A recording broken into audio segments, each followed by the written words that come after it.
რა მიმოხილვა წუხენდელის ყველაფერი ისევ გააფუჭა ჰორმუზის სრუტემ, დაიწყო განცხადებები, დაიწყო ურთიერთბრალდებები ტრამპსა და ირანის მაღალ ჩინოსნებს შორის, თუმცა ასევე იყო დარტყმები, გაცვალეს დარტყმები, მაგრამ ძალთა თანაფარდობა სულ სხვა დონეზე, ამიტომ რამოდენიმე ნავი ჩაძირეს ირანული.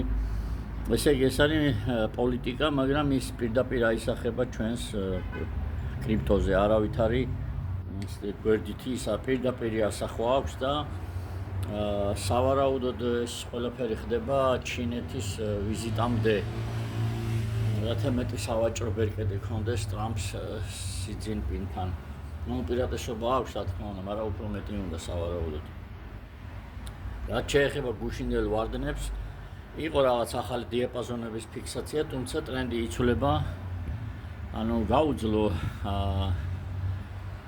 კრიპტომ ამ კრიზისებს და მყარად დგას. ერთხელ გაუძლო, ორჯერ, სამჯერ და უკვე მრავალჯერ როდესაც უძლებს, ესე იგი ინსტიტუცია ძლიერია.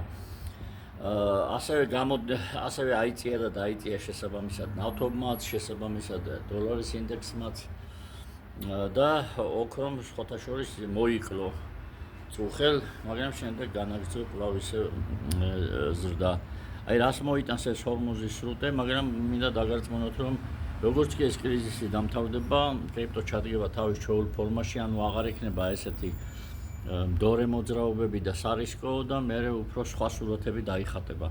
ამიტომ ვიყავით ხიზლად, ყურადღებით და მიადევნეთ თვალი ფირებს. მადლობა.